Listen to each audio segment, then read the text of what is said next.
Hello అందరికీ, welcome to రాణీశ్రీస్ kitchen. ఈరోజు బెండకాయ ఫ్రైని ఎలా చేద్దామో చూద్దాం. అది హోటల్లో చేసే విధానంగా చూపిస్తాను. ఇలా సన్నగా తరుక్కోవాలి. లేత బెండకాయలు తీసుకుంటే టేస్ట్ చాలా బాగుంటుంది. ముందుగా స్టవ్ని వెలిగించి బాండిని పెట్టి నూనె పోసి అది కొద్దిగా వేడయిన తర్వాత కొన్ని పల్లీలు తీసుకోవాలి. నేను ఒక పావు కప్ తీసుకున్నాను. ఇవి కొంచెం లైట్గా ఫ్రై చేసుకోవాలి. కొద్దిగా బ్రౌన్ కలర్లో వచ్చేటట్టుగా తీసుకోవాలి. ఇవి దేవిన తర్వాత కొద్దిగా పక్కకు తీసి పెట్టుకొని మనం కట్ చేసుకున్న బెండకాయలు ఉన్నాయి కదా, కొద్దిగా వేసి వేయించుకోవాలి. ఇవి లేతగా ఉన్నాయి కదా, సన్నగా ఉన్నందుకు తొందరగా వేగుతాయి. ఇవి కొంచెం లైట్ గోల్డెన్ బ్రౌన్ కలర్లో వస్తుంటాయి చూడండి.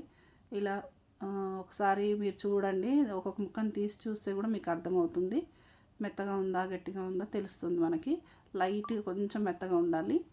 గోల్డెన్ కలర్లో వచ్చినప్పుడు తీసేసుకోవాలి. తీసి ఒక గిన్నెలకు పక్కకు పెట్టేసుకొని ఇప్పుడు కొద్దిగా నూనె వేసి దీనికి ఎండుమిర్చి తీసుకుంటున్నాను. నేను ఒక 10 మిరపకాయలు తీసుకున్నాను. అవి కొద్దిగా వేయించుకోవాలి. కొద్దిగా క్రిస్పీగా అవ్వాలి అందుకని. ఎందుకంటే మనం మిక్సీకి పట్టుకుంటాం కదా, ఇది పచ్చి కారపొడి మనం వేసుకుంటే కొంచెం పచ్చి పచ్చిగా ఉంటుంది. కొంతమందికి పడుతుంది పడదు. అందుకనేసి మా ఇంట్లో అయితే ఎండుమిర్చి వేస్తే చాలా ఇష్టంగా తింటారు. అందుకని నేను వేసాను. ఇది కొంచెం వేయించుకొని పక్కకు తీసి పెట్టుకోవాలి. తీసి పెట్టుకున్న తర్వాత కొద్దిగా ఒక రెమ్మంత నేను కరివేపాకు వేసుకున్నాను. మీ టేస్ట్కి తగ్గట్టు మీరు వేసుకోవచ్చు. రెండు రెమ్మలు కూడా వేసుకోవచ్చు, మీ ఇష్టం అది. ఇప్పుడైతే దీన్ని వేయించుకొని పక్కకు తీసి పెట్టుకోవాలి.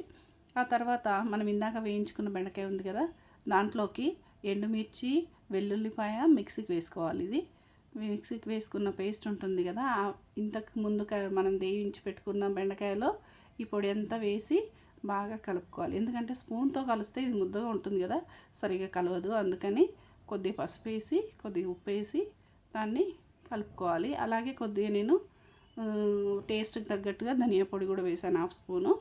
దీన్ని మొత్తం కలుపుకోవాలి. చేతితో కలిపితే నీట్గా ఉంటుందనేసి దానికి బాగా ముక్కకి మసాలా పడుతుంది, పొడి పొడిగా కూడా వస్తుంది. స్పూన్తో కలిస్తే సరిగ్గా కలపదు. అందుకనేసి నేను చేతితో కలిపాను. చూడండి, ఒకసారి మీరు చేసి చూస్తే మీకు కూడా అర్థమవుతుంది. అది పొడి పొడిగా చాలా బాగా టేస్ట్కి తగ్గట్టు మనకు నచ్చినట్టుగా ఉంటుంది. అసలు బయట ఎవరైనా క్యాటరింగ్లో చూడండి ఒకసారి ఇలాగే ఉంటుంది. అప్పుడు మనం ఉల్లిపాయ అది కరివేపాకు పల్లీలు దేవి పెట్టుకున్నాం కదా, అవి కూడా కలుపుకోవాలి.